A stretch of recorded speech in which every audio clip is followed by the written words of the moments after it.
भगवान कृष्ण ने पांचजन्य नामक शंख बजाया, अर्जुन ने देवदत्त शंख और अतिमानवीय कर्म करने वाले लोलुप भीम ने पाउंड नामक विशाल शंख बजाया। इस श्लोक में भगवान कृष्ण को ऋषिकेश कहा गया है क्योंकि वह सभी इंद्रियों के स्वामी हैं। सभी जीव उनके अभिन्न अंग हैं, इसलिए जीवों की इंद्रियां भी उनकी इंद्रियों के अंग हैं।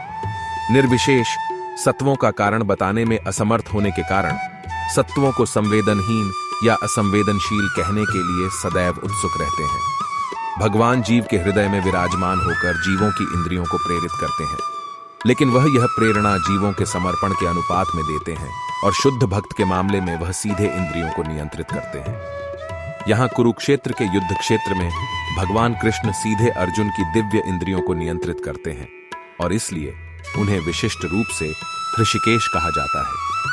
ईश्वर के विभिन्न कार्यों के अनुसार वे भिन्न भिन्न अलग अलग नाम हैं।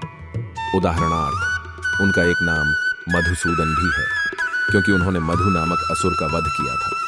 उनका नाम गोविंदा है क्योंकि वे गायों और इंद्रियों को प्रसन्न करते हैं। वसुदेव जी के पुत्र होने के कारण उनका नाम वासुदेव है। देवकी को अपनी माता के रूप में स्वीकार करने के कारण ही उनका नाम देवकी नंदन पड़ा।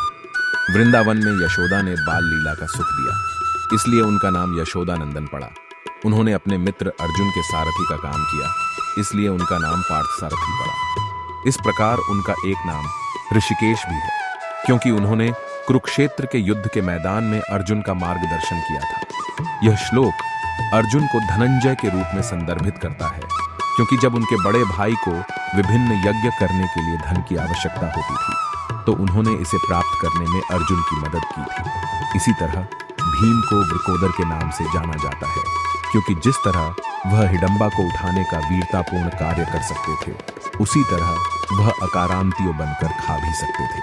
इसलिए पांडवों की ओर से श्री कृष्ण सहित विभिन्न गणमान्य व्यक्तियों द्वारा किए गए विशेष अभिषेक युद्धरत सैनिकों के लिए अत्यधिक प्रेरणादायक थे। दूसरी ओर ऐसी धार्मिक प्रेरणा आवश्यक रूप से अवैयक्तिक नहीं थी। न तो सर्वोच्च मार्गदर्शक भगवान कृष्ण और न ही लक्ष्मी देवी मौजूद थे, इसलिए युद्ध में उनकी हार पूर्व निर्धारित थी और शंख की ध्वनि भी यही संदेश देती प्रतीत होती थी।